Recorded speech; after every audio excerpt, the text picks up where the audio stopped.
I'm back. Well, man, what's this all about? Well, it's all about the Eventide H90.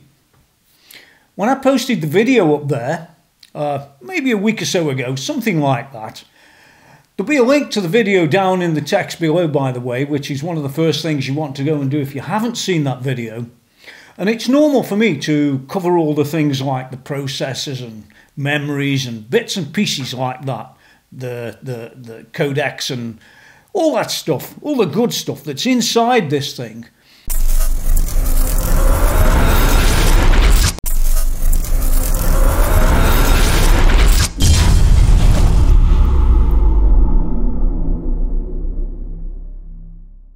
Well, you can believe it or not, this unit got me foxed.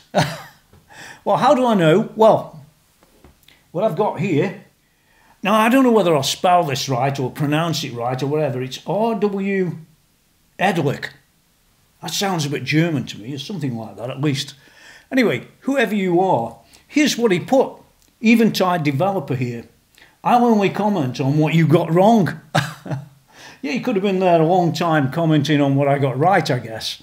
But no problem, he came up with an incredible point, and one that I'll explain why later.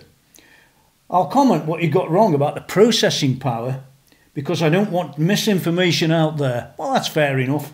If I missed something, I'm always the first person in the world, by the way, to actually admit to it. It'd be amazing if we could squeeze all that DSP maths out of a 108 meg chip. Well, fair enough. The Giga Devices chip is not the main processor, he says. This is the crux of it, and this is why this is a video. The main event is an NXP IMX8 mounted under, where's it mounted? The audio board, which indeed it is. It's very, very well hidden. That's why I missed it, really. But I'll show you that in a moment. It says here, it's a quad-core Cortex A53 1.6 gig per core processor with additional Cortex M4 coprocessor. The manual is like 4,000 pages long. Well, his manual is. Unfortunately, sadly, a user's manual isn't. Yeah, it's 200 pages because I've been there and done that.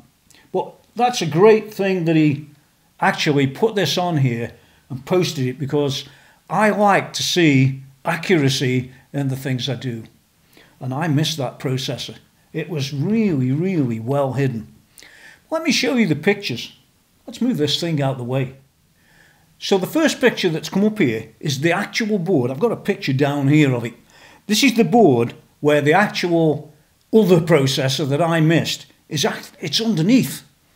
It's really difficult to see. Of course, a developer would always know where it is.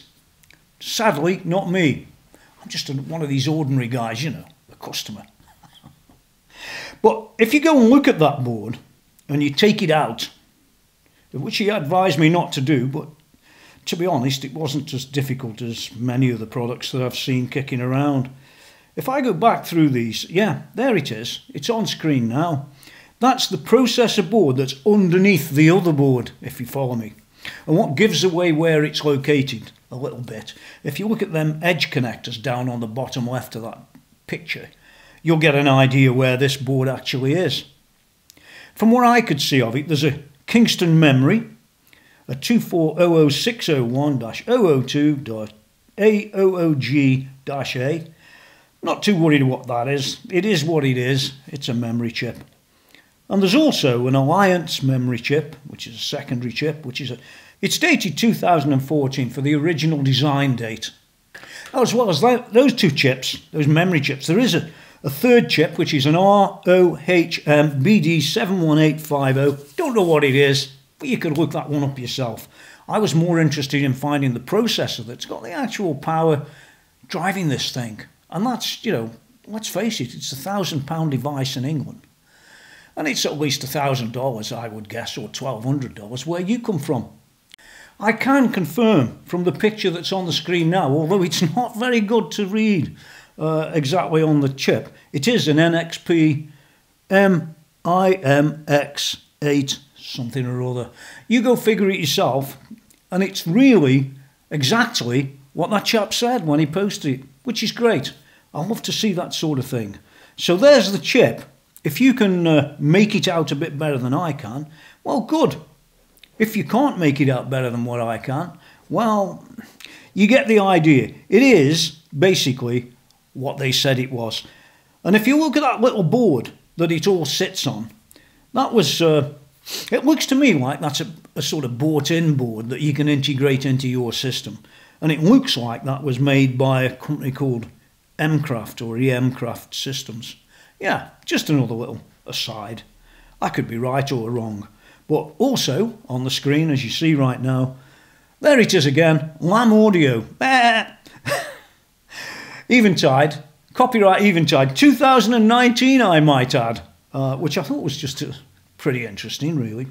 Bearing in mind it's a device that's just, well, months old. I tried to get more shots of the overall processor, and I couldn't do them, but I believe the guy that's done that post on there, because, well, he knows what he's on about, because he found it and pointed it out, didn't he? Well, he will have already known about it, clearly. He is a developer, which is great. And I want to thank him personally for pointing that out, because I missed it, and it's not often that I miss things. Go back through the videos that I've created since 2009. I don't think I've ever missed a processor before. This one was really well hidden. Well, like our friend said, it does clarify things a little bit more, and I'm happy to do that.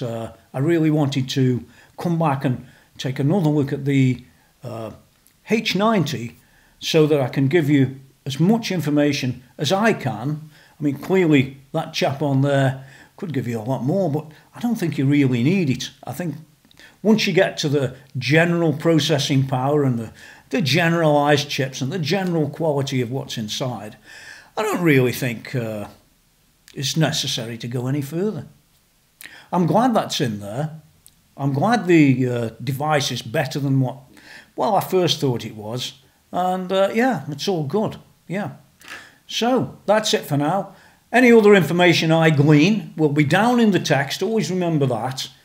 And yeah, it's, you know, if I find this stuff sometimes, or somebody will point something out, and if ever I do find that, it's always in the text, and or any other information that you know, I get from somewhere.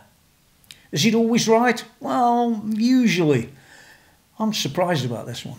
Honestly, I am. So there you go. Thanks for coming and taking a look at this slight amendment to the original video. I'll have to get it right.